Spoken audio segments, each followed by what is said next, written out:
Hello மக்களே, இன்னைக்கு மாட்டுப் பொங்கல் எல்லாருக்கும் வாழ்த்துக்கள். முக்கியமாக மாடுகளை வளர்ப்பவர்களுக்கு மாட்டுப் பொங்கல் வாழ்த்துக்கள்.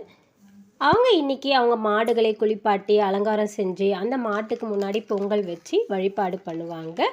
சரி, நான் இன்னைக்கு ஜல்லிக்கட்டு அதை பற்றி தான் நான் இன்னைக்கு சொல்ல போகிறேன். ஜல்லிக்கட்டு பேர் எப்படி வந்தது, இந்த விளையாட்டை எந்த காலத்திலிருந்து விளையாடுறாங்க, இதை எதற்காக விளையாடுகிறார்கள், அதை பற்றி தான் நான் இன்னைக்கு உங்களுக்கு சொல்ல போகிறேன்.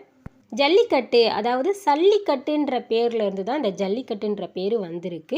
அந்த காலகட்டத்தில் மாடுகளுடைய கொம்புகளில் சல்லி காசுகளை வச்சு கட்டி விடுவாங்க. அந்த மாட்டை அடக்கிற வீரருக்கு அந்த காசு சொந்தம். அதுதான் இந்த விளையாட்டோடைய ரூல்ஸு.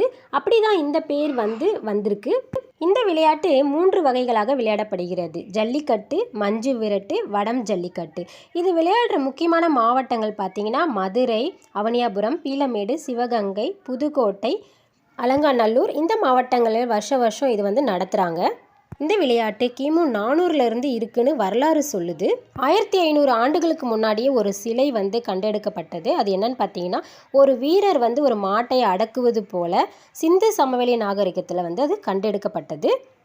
ஸோ இந்த விளையாட்டு அந்த காலகட்டத்திலேருந்தே இருக்குன்னு வரலாறு சொல்லுது.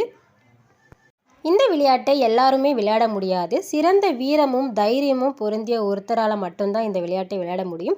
அதே போல் எல்லா மாடுகளும் இதில் கலந்து கொள்ள முடியாது. அந்த மாட்டிற்கென பயிற்சி கொடுத்துருப்பாங்க. அதாவது மண்ணை முற்றுறது, அப்புறம் நீச்சல் அடித்தல், மரம் நுழைதல் போன்ற பயிற்சிகள் அந்த மாடுக்கு கொடுத்துருப்பாங்க. அந்த மாடுகள் மட்டும்தான் இதில் பார்ட்டிசிபேட் பண்ண முடியும்.